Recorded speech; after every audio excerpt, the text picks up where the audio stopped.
August 6, 1945. Over the city of Hiroshima, the morning sky ignited with a blinding flash. A mushroom cloud rose higher than any storm, boiling with fire and dust. 3 days later, Nagasaki suffered the same fate. In a single week, more than 200,000 lives were lost, and the world entered an age unlike any before. The United States had unveiled the deadliest weapon in human history, the atomic bomb. To most of the world, it appeared that America had achieved the impossible, harnessing the atom in secret and holding unrivaled power. Military planners spoke of decades of American dominance. Newspapers declared the dawn of a Pax Americana, enforced by atomic fire. But far to the east, behind the Kremlin's walls, Joseph Stalin listened to the news with calm detachment. He was not surprised. He already knew. In Moscow, the Soviet leader had been briefed on the Manhattan Project months before. Coded cables had carried sketches, formulas, and descriptions across oceans and continents. Where the United States believed it held a monopoly, Soviet intelligence had already cracked open the vault. The irony was chilling. Even as President Harry Truman stood at Potsdam in July 1945, hinting to Stalin about a new weapon of unusual destructive force, the Soviet leader betrayed no shock. Truman thought he had delivered a thunderbolt. Stalin merely nodded and later ordered his scientists to accelerate their own project. He was not learning a secret. He was confirming what his agents had already delivered. For American generals, Hiroshima and Nagasaki were the triumphant finale of a war that had cost millions of lives. For the Soviet Union, they were proof that the clock was ticking. The nuclear monopoly would not last. Within the NKVD and GRU, Soviet spymasters knew their mission had succeeded. The secrets of Los Alamos, Oak Ridge, and Hanford had already crossed enemy lines. In smoky Moscow offices, agents decoded messages sent by couriers who had risked everything. Klaus Fuchs, the brilliant German émigré working inside the Manhattan Project, had passed along detailed designs of the bomb's core. Others, like David Greenglass and Julius Rosenberg, provided supporting details about production and assembly. To the Soviets, these fragments were gold dust, enough to guide their scientists toward building a weapon of their own. Meanwhile, the United States reveled in its victory. Footage of mushroom clouds was shown in newsreels. Soldiers returning from the Pacific were hailed as heroes. Yet the architects of the bomb, men like J. Robert Oppenheimer, already felt unease.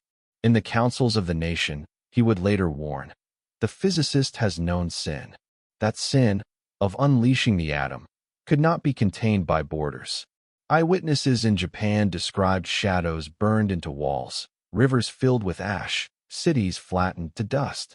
One survivor recalled the silence that followed the blast, broken only by the cries of the dying. These images were seared into global memory, yet in Soviet files they served as grim confirmation. The bomb was real, and it worked. By August 1945, two truths coexisted. Publicly, the United States believed it stood alone atop the nuclear summit. Secretly, the Soviet Union was already climbing the same mountain, armed not only with its own scientists, but with the stolen knowledge of its rival. The Cold War had not yet been declared, but its first shots had already been fired, not with bullets or bombs, but with stolen papers, whispered conversations, and encrypted radio transmissions. As the fires of Hiroshima still smoldered, Stalin's intelligence officers reported that the United States had no idea how deeply compromised its project had been. In the ashes of Japan, the age of atomic espionage was born, and soon, the race for nuclear supremacy would become the defining struggle of the 20th century. From the smoldering ruins of Hiroshima and Nagasaki, the story shifts east to the heart of the Kremlin. Joseph Stalin, the iron ruler of the Soviet Union, had watched the atomic age dawn with a cold, calculating gaze. For him, America's monopoly on nuclear weapons was not a scientific marvel to admire. It was an existential threat. If the West possessed such destructive power, the Soviet Union would never be safe. Stalin's obsession was immediate and uncompromising. By 1942, even as German armies clawed at the gates of Stalingrad, He ordered his inner circle to prepare for a new kind of war.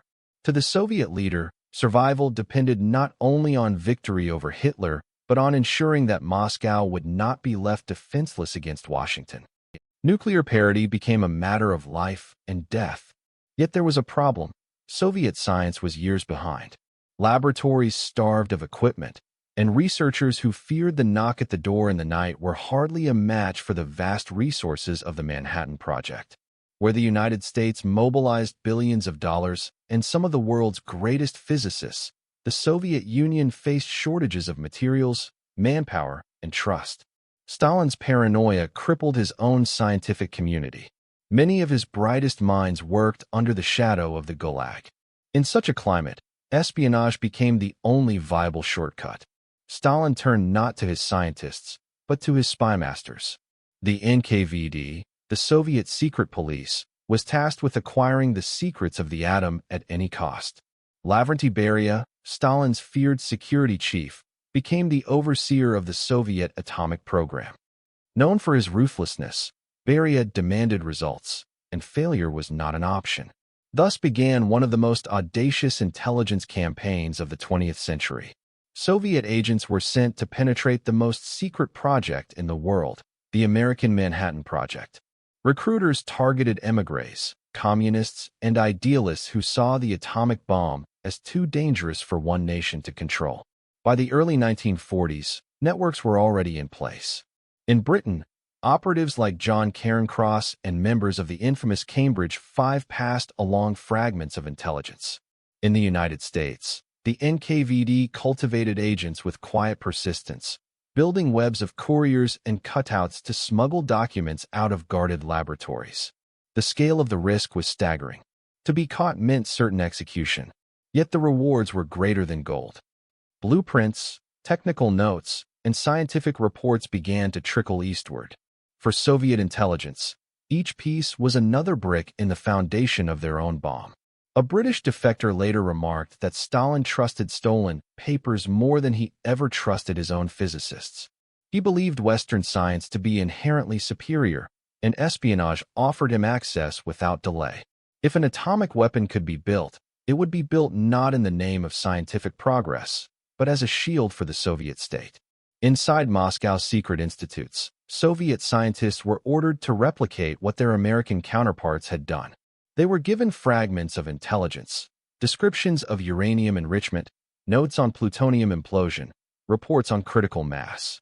It was enough to narrow their efforts and avoid costly dead ends. Every detail we received, one physicist later admitted, saved us months of blind work. But the atmosphere was suffocating. Surveillance was constant. Beria's agents patrolled laboratories as if they were prison camps. A single mistake could mean an accusation of sabotage. Stalin's obsession created both urgency and terror, driving his scientists to achieve the impossible. In those years, Soviet espionage became the most powerful weapon in Moscow's arsenal. Where tanks and artillery had broken the Wehrmacht, stolen secrets would level the balance of power in the coming Cold War. Stalin had no intention of bowing before America's nuclear supremacy.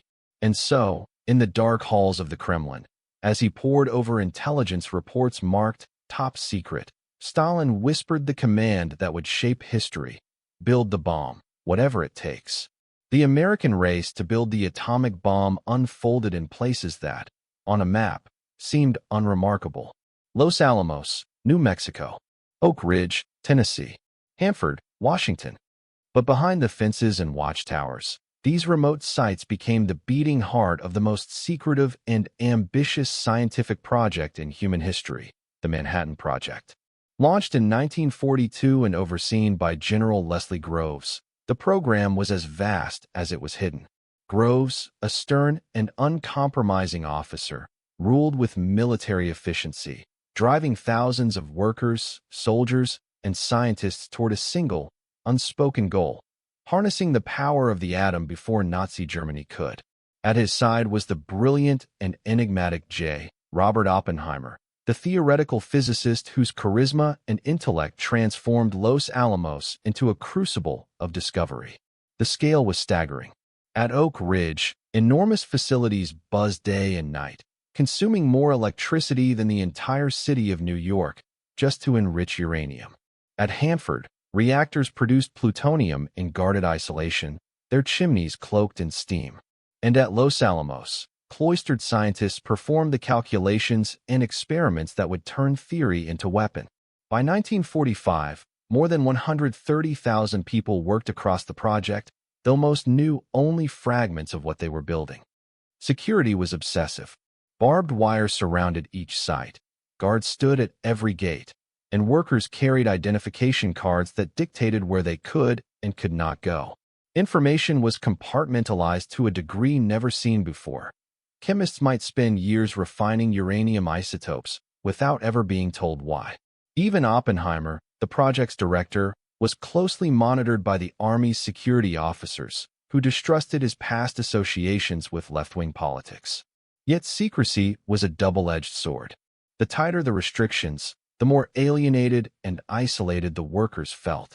In this atmosphere, Soviet intelligence found its opening. Behind the walls of America's fortress of secrets, small cracks had already begun to form. NKVD operatives, guided from Moscow, recognized that the Manhattan Project could not be hidden forever. Couriers, sympathizers, and carefully recruited agents slipped into the machinery of the program.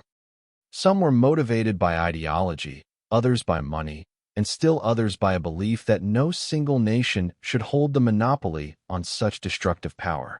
Despite Grove's obsession with control, security was not impenetrable.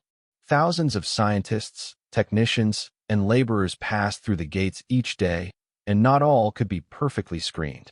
Among them were individuals who quietly reported to Soviet handlers, carrying with them notes, sketches, and whispered details of progress at Los Alamos and beyond. The paradox was striking. The most secret project in history, its very existence unknown to the public and even to Congress, was bleeding information to the very adversary it sought to contain. While Oppenheimer struggled with questions of ethics and science, and Groves demanded speed and results, Soviet agents worked in the shadows, gathering the threads that would weave into Stalin's own atomic bomb. One security officer later reflected that we had built walls of steel, but men carried secrets in their pockets. No fortress was unbreakable, not when ideology and espionage walked hand in hand. As the project reached its fevered pace in 1944, the stakes could not have been higher. America believed it was racing against Germany, unaware that the Reich's atomic efforts had already faltered. In truth, the real competitors stood in the east, quietly harvesting the secrets of Los Alamos, Oak Ridge, and Hanford. What unfolded next would reveal just how deep Soviet infiltration had gone, and how the fortress of secrets was not as secure as its guardians believed. The fortress of secrecy that surrounded the Manhattan Project looked impregnable from the outside. Yet within its guarded laboratories and workshops, individuals quietly moved information that would alter the balance of global power. They were not soldiers on battlefields, nor generals commanding armies, but men and women who believed their loyalties served a cause greater than their homeland. Their names, Klaus Fuchs, David Greenglass, Julius and Ethel Rosenberg, would later echo in trials and headlines. But in the 1940s, they lived in the shadows, slipping secrets across borders and oceans. Klaus Fuchs was perhaps the most dangerous of them all. A brilliant German-born physicist who had fled Hitler's Reich, he found refuge in Britain and later joined the scientific elite at Los Alamos.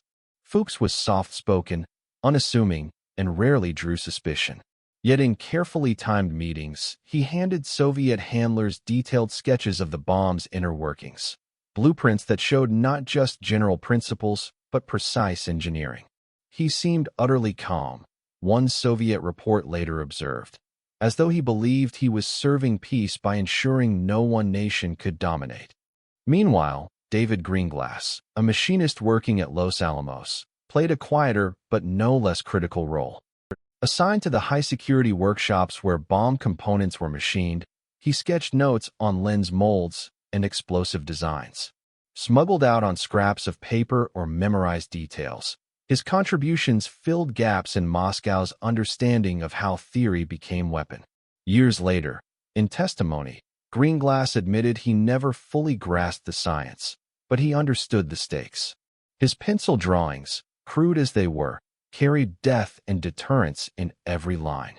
In New York, the web expanded through Julius and Ethel Rosenberg.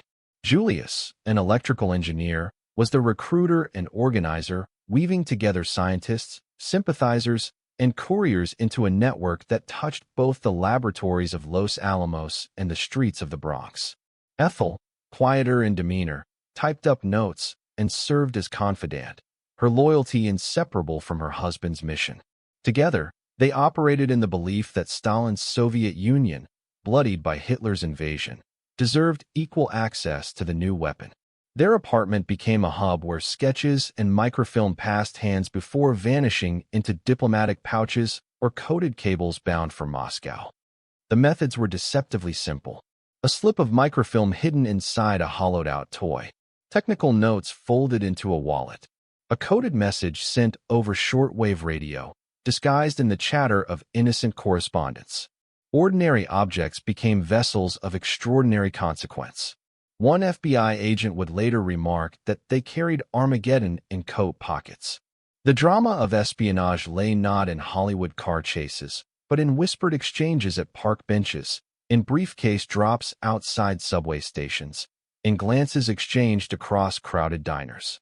The danger was constant, yet the couriers lived ordinary lives by day, scientists attending lectures, machinists punching clocks, young couples raising children. Their anonymity was their shield. For Soviet intelligence, the payoff was immense. Fuchs's reports provided confidence in the plutonium implosion design, arguably the most complex engineering feat of the war. Greenglass's notes clarified the precision machining required. The Rosenbergs tied the threads together, ensuring that no scrap of intelligence was wasted. By 1945, Moscow possessed not just general concepts, but near-complete blueprints of the bomb that destroyed Nagasaki. Yet with every secret carried, the risk of exposure grew. FBI surveillance intensified as suspicions mounted, encoded Soviet cables, later decrypted under the Venona Project, hinted at a sprawling network of spies hidden in plain sight. Still, in those crucial years, the FBI lagged a step behind. Stalin's spymasters received the information before American counterintelligence could trace its path. The human drama was as striking as the technical theft. Some, like Fuchs, acted out of ideology, convinced that sharing the bomb would preserve balance and prevent catastrophe. Others, like Greenglass, were drawn by loyalty to family and persuasion from trusted voices. The Rosenbergs embodied a faith in communism so strong it eclipsed the nation they called home. For all of them, betrayal and conviction walked hand in hand. As the war ended and the Cold War dawned, the consequences of their actions became clear. In 1949, when the Soviet Union detonated its first atomic bomb, American leaders were stunned. What had been expected to take a decade had been achieved in just 4 years. Behind the mushroom cloud lay not only Soviet laboratories, but stolen notes, microfilm, and whispered conversations carried by couriers who once lived unnoticed among neighbors. The fortress of secrets had been breached not by force, but by faith, deception, and human resolve. And now, the balance of power had shifted forever. The fortress of secrets that had shielded the Manhattan Project was finally showing cracks. By the mid-1940s, American counterintelligence began to suspect that something was wrong. The Soviet Union's rapid progress toward an atomic weapon seemed inexplicable. Laboratories that should have struggled for a decade had leapfrogged years of research in mere months. The question was clear: how? The answer emerged not from Los Alamos or Moscow, but from an office in Arlington, Virginia, where rows of American cryptanalysts bent over coded messages that had been intercepted years before. This was the Venona Project. Launched in 1943, it was a quiet effort by U.S. Army signal intelligence to break into Soviet diplomatic and intelligence communications. At first, the project seemed impossible. The NKVD and GRU used one-time pads, considered mathematically unbreakable. But Soviet operators, under the pressure of war, had made mistakes. Reused pads left patterns, tiny chinks in the armor of secrecy. American codebreakers pounced on those flaws, working night after night through endless strings of numbers, searching for cracks in what had been thought to be perfect encryption. Then, in 1946, the first breakthroughs came. As decrypted phrases emerged, the bland strings of digits transformed into chilling revelations. Among them were code names: Antenna, Liberal, Caliber. Each represented a spy embedded deep within American life. Analysts began to connect the code names with real individuals, and suddenly, the shadows took shape. Klaus Fuchs, the brilliant physicist at Los Alamos, was identified. So too were David Greenglass, the machinist who had drawn up bomb components, and Julius Rosenberg, the recruiter weaving together networks in New York. The atmosphere inside Venona's offices grew electric. One cryptanalyst later recalled how the room fell silent when a message hinted directly at atomic espionage.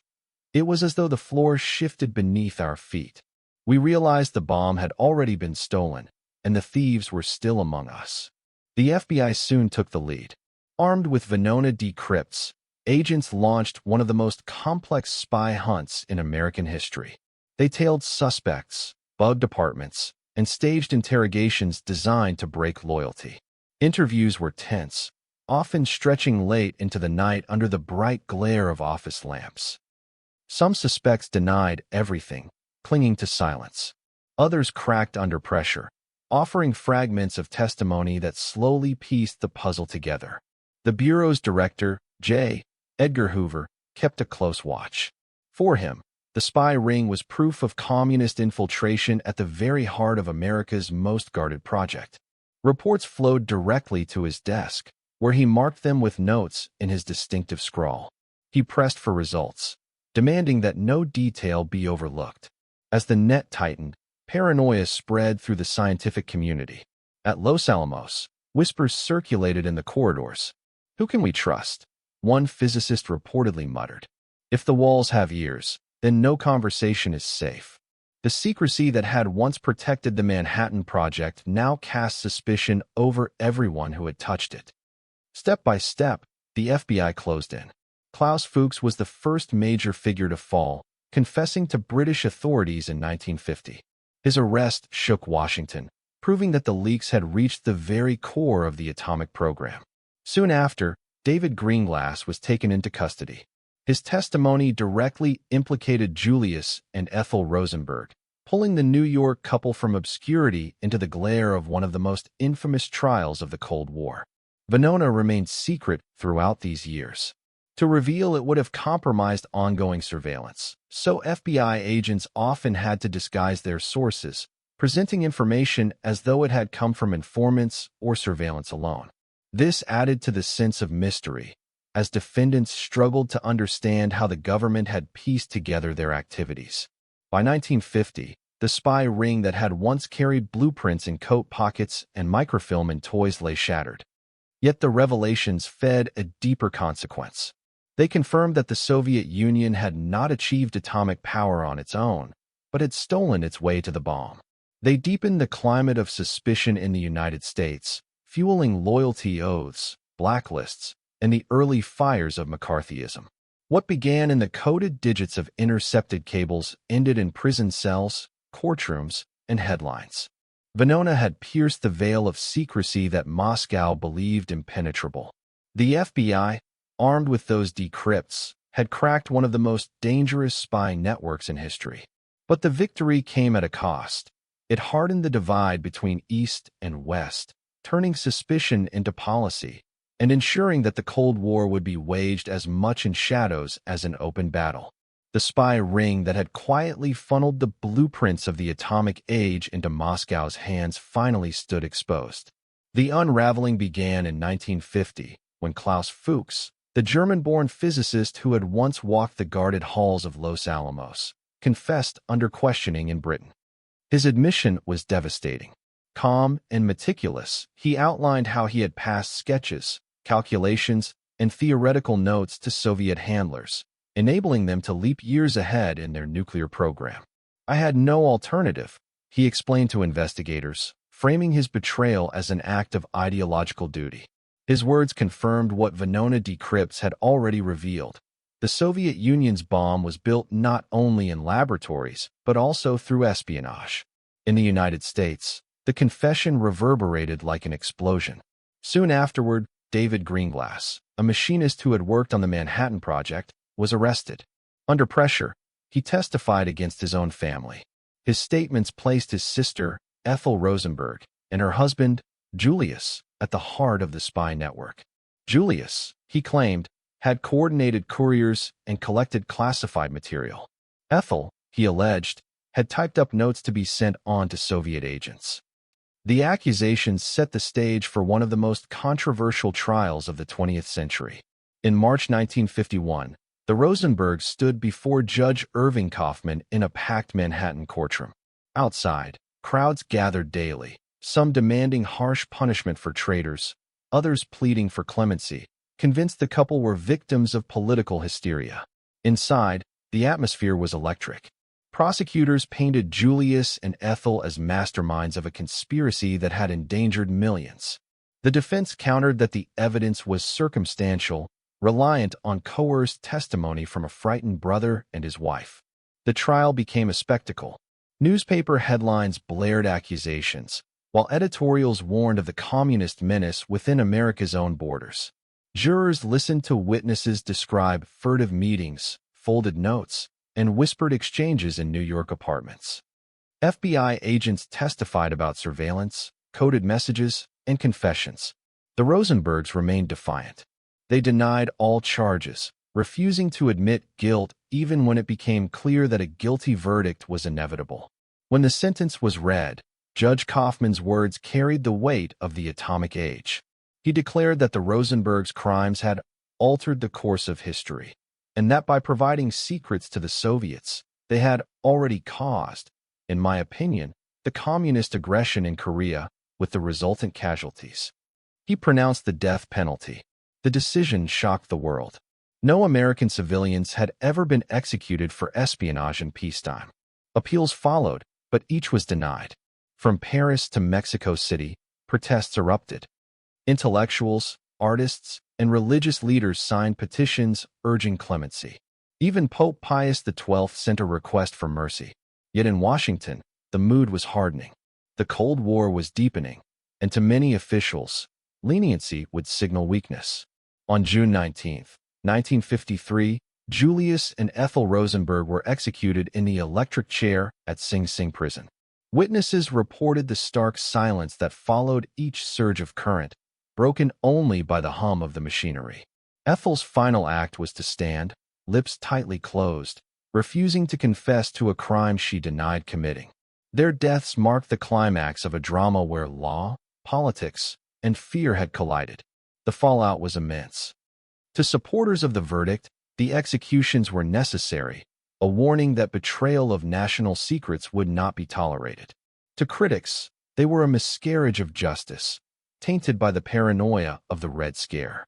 The Rosenberg case became a touchstone, symbolizing both the dangers of espionage and the excesses of anti-communist hysteria. Meanwhile, McCarthyism was rising.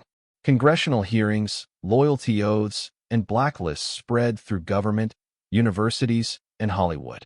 The revelations of atomic spying had given fuel to the claim that communists lurked in every corner of American society. Fear hardened into policy, reshaping domestic life as surely as it had reshaped foreign relations. The story of Fuchs, Greenglass, and the Rosenbergs revealed the high stakes of espionage in the nuclear age. Secrets stolen in whispers and passed on scraps of paper had changed the balance of world power. Yet the trials and executions left behind a legacy of bitterness, protest, and doubt. Questions about guilt, justice, and the price a nation was willing to pay to guard its secrets. The stage was now set for the Cold War's long shadow. The Soviets had the bomb, the Americans had executed spies, and the world entered a new era where mistrust, fear, and nuclear brinkmanship would dominate global affairs. The next chapter would not be written in courtrooms, but in the race to build bigger bombs, deadlier weapons, and the strategies of deterrence that held the world on edge.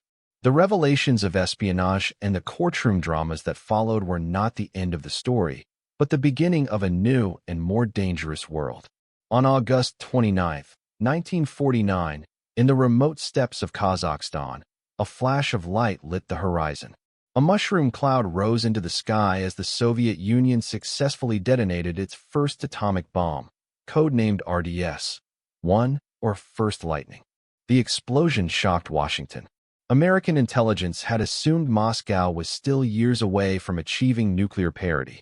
Instead, the Soviets had caught up in just 4. Behind that sudden leap stood espionage.